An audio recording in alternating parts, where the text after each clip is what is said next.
अस्सलामुअलैकुम स्टूडेंट्स। आज हम इस वीडियो लेक्चर में डिस्कवरी ऑफ प्रोटॉन को डिस्कस करने जा रहे हैं। जैसे कि आपको पता है कि प्रोटॉन को हम एनोड रेज भी कहते हैं और केनाल रेज भी हम प्रोटॉन को कहते हैं। तो इसी सिलसिले में अगर बोर्ड एग्जाम में आपके पास ये सवाल आता है कि describe in detail discovery of proton, discovery of canal raise, discovery of anode rays, तो भी आपको यही सवाल लिखना है, ठीक है। और अगर आपके पास आता है सवाल कि डिस्क्राइब इन डिटेल गोल्डस्टेन्स एक्सपेरिमेंट, ठीक है। अब डिस्कवरी ऑफ प्रोटॉन को हम ये भी कहते हैं गोल्डस्टेन्स एक्सपेरिमेंट, फिर भी आपको सवाल यही करना है, ठीक है। तो अब आइए हम इंट्रोडक्शन की तरफ चलते हैं। It gives the proof about presence of proton in an atom. This experiment was done by passing the electricity through gases at very low pressure by Goldstein. अब गोल्डस्टेन ने इस एक्सपेरिमेंट के ज़रिए प्रोटॉन का प्रूफ भी दिया था कि एटम के अंदर है ना प्रोटॉन भी पाया जाता है।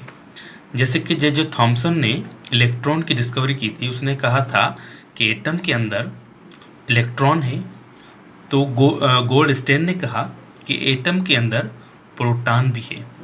तो उसने एक्सपेरिमेंट किया, जो डिस्चार्ज ट्यूब है ना, सेम ही इंस्ट्रूमेंट लिया था जो हमारे पास जे थॉमसन ने इंस्ट्रूमेंट लिया था, वो ही गोल्डस्टेन ने लिया था, सिर्फ थोड़ी सी उसमें चेंजिंग की थी गोल्डस्टेन ने, ठीक है।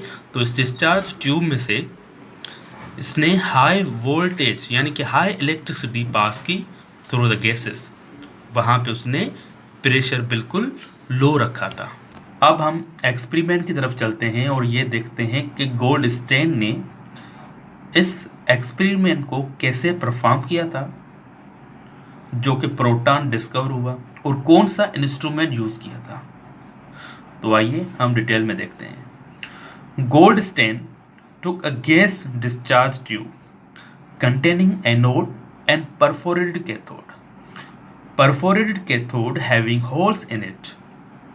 He discharged the gases out of the tube when the pressure of gas in tube very low, up to 0.001 torr, with the help of vacuum pump, and he switched on the battery of 10,000 volts. तो आइए इसको हम experimentally समझ लेते हैं। Goldstein ने एक discharge tube लिया था, जिस डिस्चार्ज ट्यूब में एक तरफ से परफोरेटेड कैथोड रखा था और दूसरी तरफ से एनोड रखा हुआ है।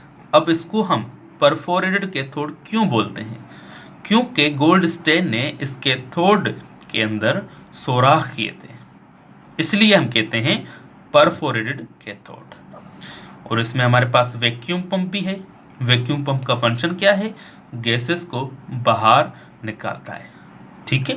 और प्लस में इसने बैटरी भी यूज़ की थी। अब यहाँ पे बैटरी में एक पॉजिटिव टर्मिनल है और दूसरा नेगेटिव टर्मिनल है।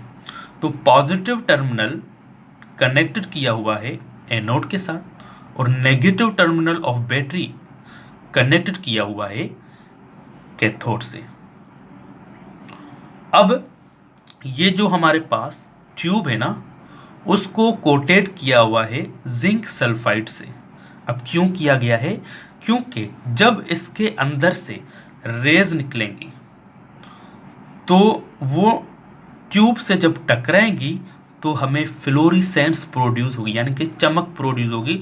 तो हमें पता चलेगा कि इसमें जो रेज हैं वो एनोड से निकल रही है या कैथोड से निकल रही है, ठीक है।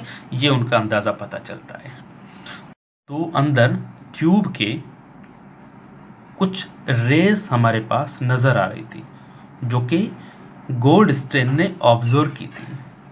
आपको पता है कि जे थॉमसन ने जब एक्सपेरिमेंट किया था, उस वक्त अंदर से जो है हमें कुछ रेज नज़र आ रही थी, जो कि कैथोड से प्रोड्यूस हो रही थी और एनोड की तरफ जा रही थी। तो उनको हमने नाम दे दिया था कैथोड रेस, और उनको इलेक्ट्रॉन भी कहा हुआ था। तो अब ये जो गोल्डस्टेन है उसने कुछ और रेज भी ऑब्जर्व की, ठीक है। तो इसने देखा कि अंदर हमारे पास कुछ और भी रेजेस हैं। तो देखिए यहाँ पे ये जो एटम है यानी गैस मॉलिक्यूल्स अंदर बच गए थे, तो उनमें से इलेक्ट्रॉन्स जो हैं वो कुछ निकल रहे थे। तो वो कहाँ जा रहे थे?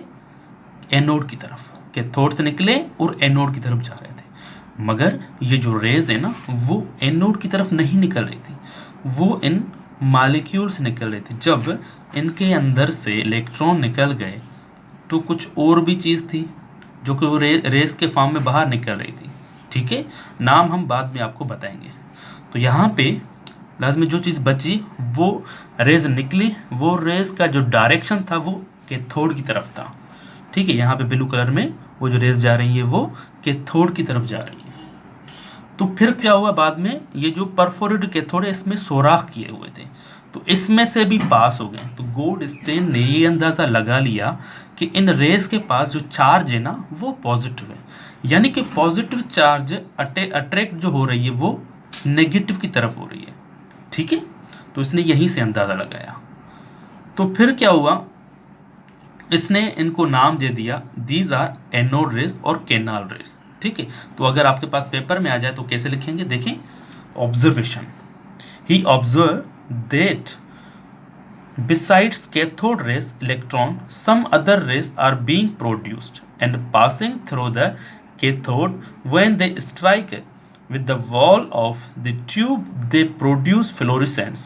He named these are canal rays.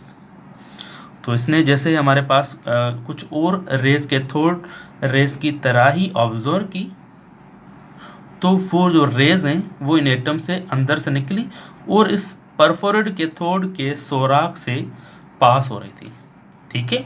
जब पास हो रही थी तो यहाँ पे ये जो डिस्चार्ज, ये जो ट्यूब है ना वो जिंक सल्फाइड से कोटेड किया हुआ है। अब जब जिंक सल्फाइड से कोटेड किया हुआ है तो लाजमी है जब ये जो रेस हैं इस ट्यूब के साथ कोलाइड करेंगे तो हमारे पास फ्लोरिसेंस प्रोड्यूस होगी, यानी कि चमक प्रोड्यूस होगी। जब चमक प्रोड्यूस हो रही थी तो हमें ये अंदाज़ा लग रहा था कि इनका जो इन रेस का जो डायरेक्शन है वो कैथोड की तरफ है। तो गोल्डस्टेन ने इनको नाम दे दिया कैनाल रेस, ठीक है।